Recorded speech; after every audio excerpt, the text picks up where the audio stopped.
We have a voicemail number. That number is 219-2-DAVID-P. Here's a voicemail that came in yesterday. Hey, David. Just a comment about you were talking about the dog whistles Trump uses in terms of America first and all that. Was another one I read on Twitter. Someone was saying that apparently the term "sleepy eyes," he's called Chuck Todd sleepy eyes. Chuck Todd. Apparently that's also historically an anti-Semitic dog whistle as well. Apparently it's pretty commonly used on Stormfront to describe Jewish people. Yeah. Oh, that was interesting.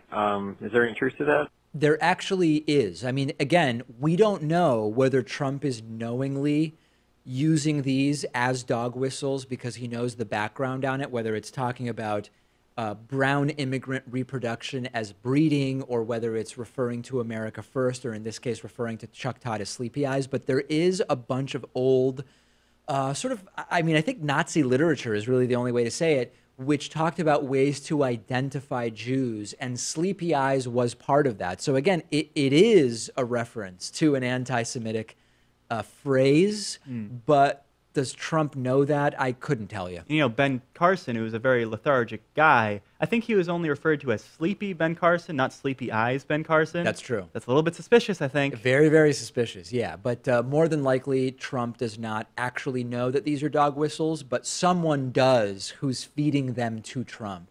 And who knows, by the way, at this point, who's helping Trump concoct those tweets, right? We don't know. I think he hires someone to come up with the monikers. Like, someone had to develop Lying Ted or Crooked Hillary. Yeah. Like, they have a whole room of people coming up with these, and he just picks the best one. It's sort of hard to believe Trump's exclusively coming up with them on his own, but I know that he does seem to have a penchant for insulting people, so it actually might be something he's good at.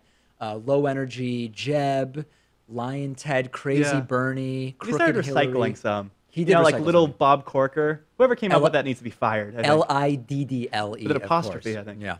We've got a great bonus show for you today. We will talk about night owls having a 10% higher mortality risk, and this relates to a lot of Homo sapiens-related studies about being up all night being bad for your health. We'll talk about Starbucks closing all company-owned stores on May 29th for Racial Bias Education Day, and we will also talk about former President George H.W. Bush being hospitalized just days after the passing of Barbara Bush, his wife of 73 years. All of those stories and more on today's bonus show. 2 ways to access the bonus show. Become a member at davidpakman.com/membership. Become a patron at patreon.com/davidpakmanshow. We will speak to you then.